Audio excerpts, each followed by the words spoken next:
Bonjour à tous, on se retrouve pour une nouvelle position du milieu de partie avec le trait au blanc.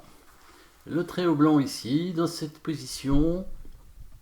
Alors, qu'est-ce qui se passe ici? On voit tout de suite protection des rois pour le roi noir est un peu en danger, hein, étant donné que la tour blanche pourrait monter très rapidement, faire échec d'ailleurs, hein, sur la huitième rangée. Alors heureusement, il y a le fou qui est là pour revenir protéger, mais sinon, ça pourrait être très très compliqué pour le roi noir. Alors le roi blanc, il y a un peu la même chose, hein, pour les noirs avec les deux tours sur la colonne, mais cette fois, il y a quand même une tour, hein, qui défend. Et la dame aussi, donc cette case, pour l'instant, est protégée suffisamment. Et puis c'est très au blanc, très important. Ça aurait été trop noir, ça aurait été autre chose, hein, évidemment. Celui qui joue en premier a toujours l'avantage, sauf en finale, hein, on connaît le Zugzwang. Mais là, on est en milieu de partie. Donc sur cet échec, qu'est-ce qui pourrait arriver? Le fou va couvrir, tout simplement. Et est-ce qu'on aurait la possibilité de l'attaquer pour essayer de le capturer, étant donné qu'il est cloué? Le fou blanc pourrait venir en D6, mais il y a la tour qui prend. Non, il n'y a pas grand-chose pour l'instant, et les autres pièces doivent quand même rester à la défense, hein, de cette case, comme on a vu. Qu'est-ce qu'on peut voir d'autre dans cette position ici? Bon, alors au niveau du matériel, on peut regarder quand même ce qui ça donne. C'est égalité matérielle. A priori, dame 2 tours, un fou et 4 pions de chaque côté. Donc là, tout va bien. Pour le reste, bon, la structure de pion pas très très importante. Et l'activité des pièces, bon, bah, étant donné que c'est au très haut blanc, les blancs commencent à jouer, c'est eux qui vont jouer les coups forcés. Le couteau 8 échecs n'est pas suffisant, alors on va chercher un autre coup forcé.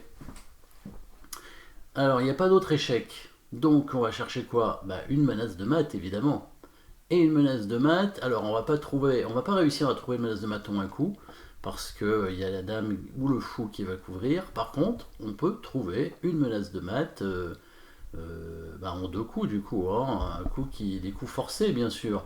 Parce que comme on a vu cet échec et on a vu que le fou pouvait couvrir, et ben on peut se dire, bah, est-ce que j'ai pas un moyen pour empêcher que le fou ne couvre l'échec, tout simplement.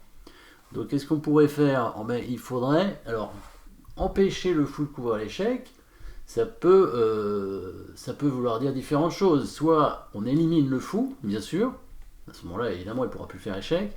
Soit on le dévie, mais ça prend plusieurs coups. Soit on fait une interception, c'est-à-dire on l'obstrue, on met une pièce ou un pion devant. Voilà, et ça c'est beaucoup plus direct, puisque là le fou ne pourra pas du coup revenir protéger. Parce que si on le dévie, ça va prendre plusieurs coups. Si on le prend, c'est bien, mais là on ne peut pas le prendre, hein. Si la tour blanche était en B1, on pourrait éventuellement prendre le fou.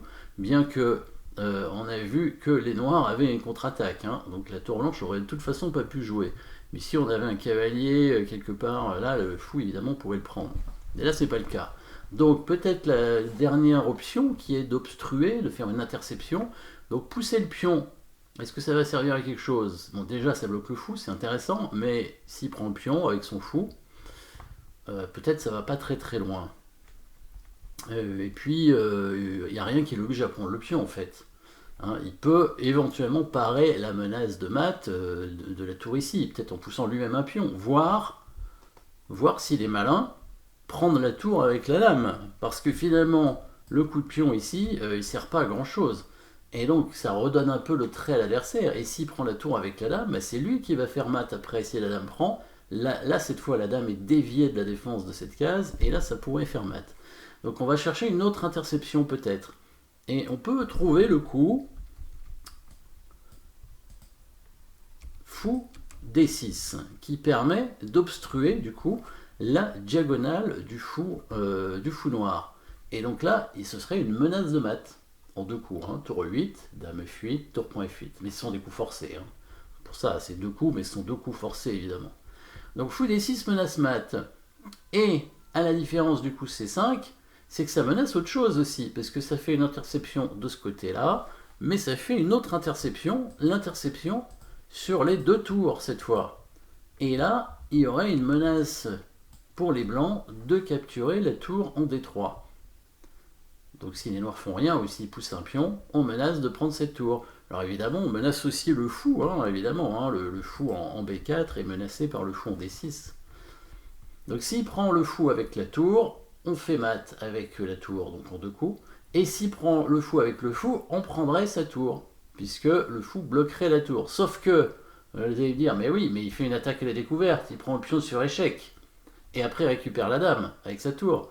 Mais oui, mais il y a toujours le mat avec tour 8, donc donc s'il prend la dame à la fin, on reprend fou, tour prend dame, on fait quand même tour 8 et on mat. Sauf si, avec sa dame, il est malin, quand le roi prend le fou, il fait échec avec la dame. Et il protège la case. Mais là, on a prévu de couvrir avec la dame. Allez, on va voir la variante. Fou D6. Fou D6 qui permet de menacer à la fois le mat, donc en 8, mais aussi la tour, mais aussi du coup le fou qui n'est pas protégé. Le meilleur coup pour lui, c'est quand même de prendre le fou. Il reprend, et là on prend la tour, évidemment, et là faire une attaque à la découverte. Alors, il peut essayer, bon, évidemment, s'il enlève son fou, on aura quand même gagné une tour contre un fou, donc on a gagné une qualité, ce qui est pas mal. Bon, évidemment, il peut peut-être continuer la partie, bouger son fou ici, voilà, il n'y a plus d'échec. Alors c'était important de mettre le fou ici, pour éviter l'échec de la tour, pour pas perdre la dame grâce à l'attaque et la découverte, parce que là, il pourrait parer le mat en poussant le pion, mais là, on fait échec, et du coup, on gagne la dame, parce qu'elle n'est pas protégée sur l'attaque et la découverte. Donc le coup de fou ici est probablement le meilleur. On empêche l'échec, on attaque la dame, et la partie continue, même si, évidemment, la partie pour les blancs est bien engagée. On va bouger la dame, évidemment, hop. Et on a une qualité d'avance. Et là, la tour est quand même beaucoup plus forte que le fou. Là, on peut menacer de monter la tour en 8 pour clouer le fou. Peut-être l'attaque sur la dame et le fou avec la tour ici, voilà, etc. La tour, en ces positions-là, est beaucoup plus forte que le fou. Donc, il peut essayer une contre-attaque avec le fou prend pion échec. En se disant, s'il prend mon fou, je prends sa dame. Sauf que s'il prend la dame, mais il est mat. Comme prévu, finalement. Et s'il essaye de faire échec ici pour contrôler la case en se disant s'il bouge le roi, là cette fois je peux prendre la dame parce que c'est plus mat, et bien la dame blanche va couvrir l'échec et on aura gagné une tour. Voilà, petite combinaison ici avec une double interception grâce au fou, et encore une fois, position qu'on peut trouver grâce au coup forcé. Merci d'avoir suivi cette position et à très bientôt.